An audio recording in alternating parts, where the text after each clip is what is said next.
Recently एक death हुई बांग्लादेश में, उसके लिए हमने ये प्रेस कॉन्फ्रेंस बुलाई है।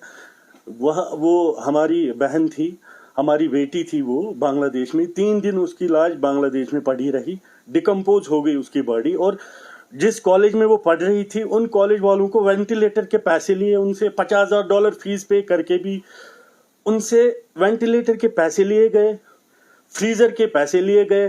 3 दिन लाश को छोड़ा नहीं। हमारे जो कश्मीरी बच्चे हैं बांग्लादेश में जो पढ़ रहे हैं, उन्होंने खुद से पैसा कंट्रीब्यूट करके उसके लिए पैसा जमा किया, कॉलेज वालों को दिया, उसके बाद उन्होंने उसको फ्रीजर में रखा।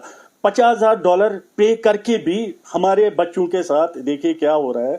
ख्वाजा यूनुस अली मेडिकल कॉलेज है ये, आप देखिए वहां पे प्रिंसिपल किस तरह से बात कर रहा है उसके भाई के साथ, जिसकी बहन मरी हुई है उसके साथ किस तरह से बिहेव कर रहा है प्रिंसिपल। तो सर यहाँ पर मैं आपको रोकना चाहता हूँ। आप ये बताइए कि आप ये कंसल्टेंसी के साथ वाबस्ता हो, तो आप जब फॉर्म भरते हो उसमें एक इंश्योरेंस होता है, वो क्लेम वो कर सकते थे क्या?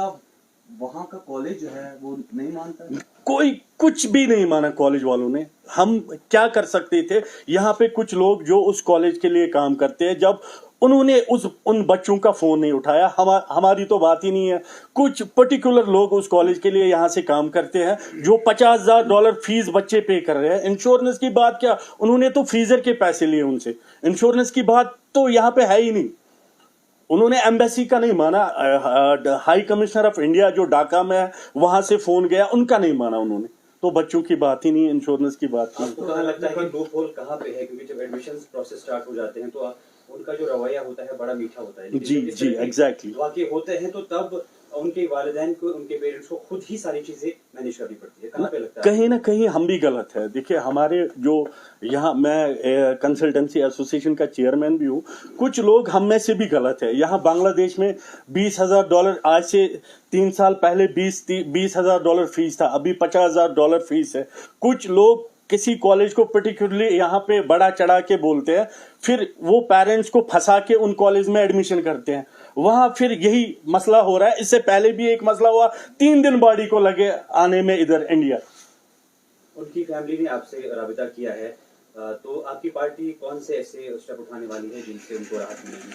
ना पक्का, जो देखिए हमने ऑलरेडी एनएमसी से भी बात की हुई है, नेशनल मेडिकल काउंसिल से भी बात की हुई है, उन कॉलेज को हम ब्लैक लिस्ट करवा रहे हैं। इवन इंडियन हाई कमीशन जो ढाका में है उनसे भी बात की हुई है। जब उनकी फैमिली से मिलने जा रहे हैं जिसकी डेड बॉडी कल लाई गई, उनकी फैमिली से भी आज मिलेंगे, क्या बात होगी?